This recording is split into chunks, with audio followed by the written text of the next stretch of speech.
Sunjin was still upset about what had happened earlier. Even though he didn't feel like talking to Mensu, he missed her.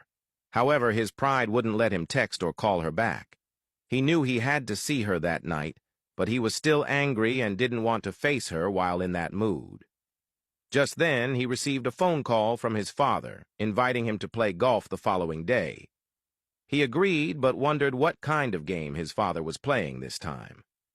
The next day, Kim and her father joined Sunjin's father at the golf club.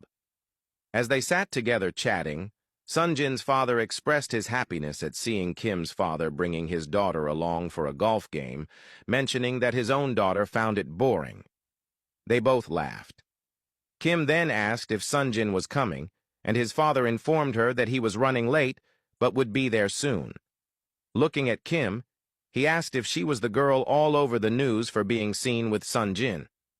Kim blushed and confirmed it, apologizing that he had to find out that way about their relationship. She explained that she and Sunjin had been seeing each other for a while and that he had suggested keeping their relationship low-key. Sunjin's father, now happy, admitted that he had been angry because he didn't know who the woman was, but since it was Kim, he was relieved. He questioned why they would keep such a thing a secret, saying they made a perfect couple. Kim, still smiling, claimed that Sunjin was holding on to someone else and had suggested that he wasn't ready for a relationship. She added that she was afraid he was going to break up with her. Sunjin's father, now displeased, assured her that Sunjin would not do that. Kim then mentioned that he was still occupied with someone else. Recognizing who she was referring to, Sunjin's father asked what he could do to help. At that moment, Kim's father interjected, stating that Kim was at the right age for marriage and that a family union between them would be a great match. Sunjin's father smiled, admitting that he had been worried about who his son would end up with. He then suggested that they quickly arrange an engagement since the two were already acquainted. Kim couldn't hide her excitement.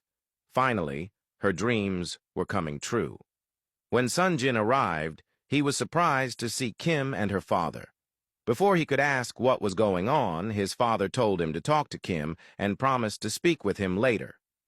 Sunjin's father then walked away with Kim's father, leaving Sunjin alone with Kim.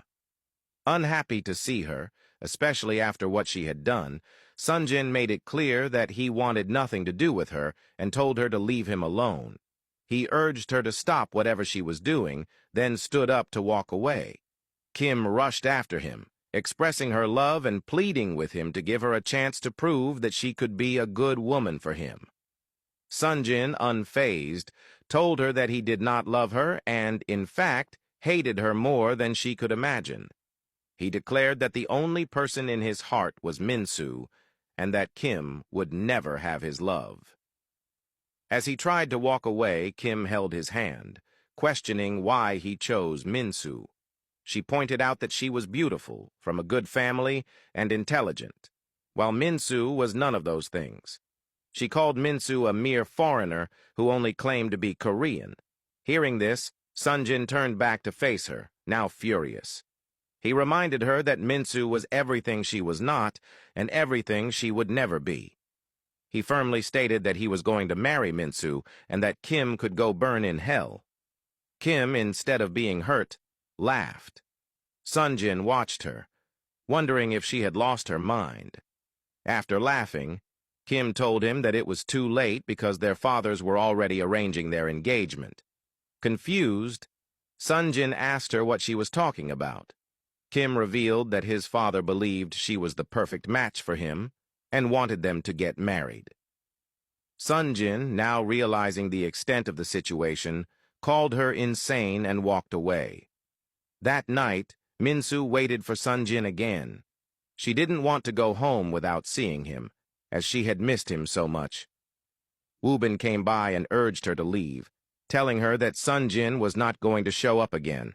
Mensu refused to leave. Woobin sighed and told her that she was being stubborn. He admitted that he wasn't feeling well and needed to go home.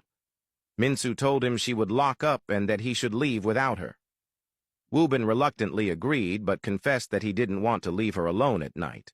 Instead, he returned to his office, sat down, and held his head as he experienced a migraine. Despite his discomfort, he was determined to wait until Minsu realized that Sunjin was not coming. After a few hours, Woo-bin returned to Minsu's office and stood at the doorway, watching her.